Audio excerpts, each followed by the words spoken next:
In the heart of the jungle, where the trees swayed with the wind breeze and the birds chirped their morning songs, lived a slithery little snake named Simon.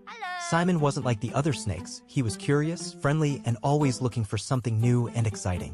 One sunny morning, Simon was gliding through the tall grass when something caught his eye. Hanging from a low tree branch was a long, colorful piece of fabric. It rippled in the breeze, its bright colors shining in the sunlight swirled together like a rainbow. "Oh, what is this?" Simon hissed, his green eyes wide with wonder. He slithered closer and flicked his tongue. It wasn't a leaf. It wasn't a vine. It was soft and smooth. "It's so beautiful," Simon whispered.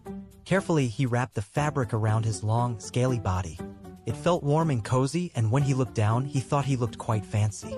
"Spectacular," he said, twisting and twirling. "This must be a scarf. And now I am the stylish Simon the Snake." Feeling proud of his new look, Simon slithered through the jungle, eager to show his friends. He imagined everyone gasping in amazement at how fashionable he looked.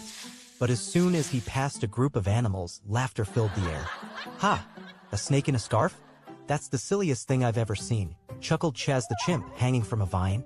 "Snakes don't wear scarves," hooted Otis the owl, shaking his feathery head. Even the tiny ants, marching in a line, stopped to giggle. Simon's happy heart sank. His tail drooped. "Maybe they're right," he mumbled. "Maybe scarves aren't for snakes." Feeling embarrassed, Simon slithered away, hiding under a shady bush. He looked down at his scarf. Just moments ago, it had made him feel so special. Now, it just made him feel silly. "I should just take it off," Simon sighed. But just as he was about to wiggle out of it, a strong wind whooshed through the trees. Whoosh! Up above, a panicked chirping filled the air. Simon looked up and gasped. A nest full of baby birds was teetering at the edge of a high branch. The wind had knocked it loose. Simon didn't have time to think. With a swift flick of his body, he unwrapped his scarf and flung it toward the tree.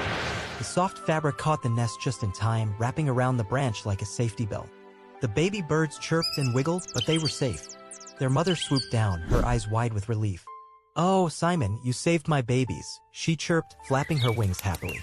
Simon blinked in surprise. "I did." The other animals, who had been watching, fell silent. Chaz the chimp scratched his head.